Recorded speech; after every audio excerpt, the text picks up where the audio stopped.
Hello guys, প্রিয় আমাদের মাগুরা পেজের পক্ষ থেকে আরও একটি নতুন ভিডিওতে দর্শক, স্বাগতম। এই সেই অলৌকিক গাছ, যে গাছটাকে ঘিরে নিয়ে অনেক অনেক ঘটনাই ঘটেছে। তো এখানে প্রতি শনিবার, বিশেষ করে প্রতি শনিবার পূজা দেওয়া হয়। প্রতি শনিবারে এবং মঙ্গলবারে, শনিবারে লোকের সংখ্যাই বেশি হয়। তো আপনাদের সেটা একটু দেখানোর চেষ্টা করছি। এই অলৌকিক গাছটি নিয়ে আসলে একটি গাছ না, এখানে 7টি গাছ আছে। তো এখানে ওই ছোট গাছটাই সবাই যার যার মনের আশা এবং যার যার চাওয়া সেটাই করার জন্যই ওখানে সুতা বেঁধে যাচ্ছে, যাতে তাদের মনের বাসনা পূর্ণ হয়।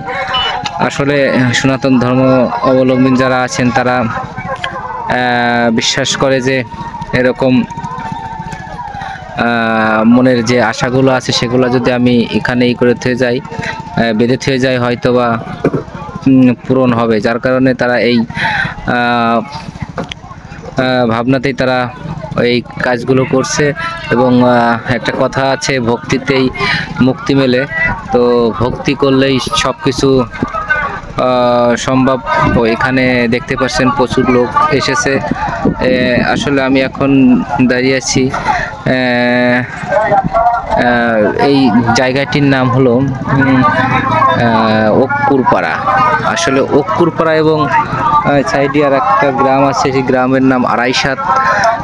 এর মাঝামাঝিতে এই গ্রামটি, এই মাঠটি পড়ে। তো আমি একটু এতক্ষণ দেখানোর চেষ্টা করলাম। অবশ্যই আমার ভিডিও ভালো লাগলে লাইক, কমেন্ট, শেয়ার করবেন।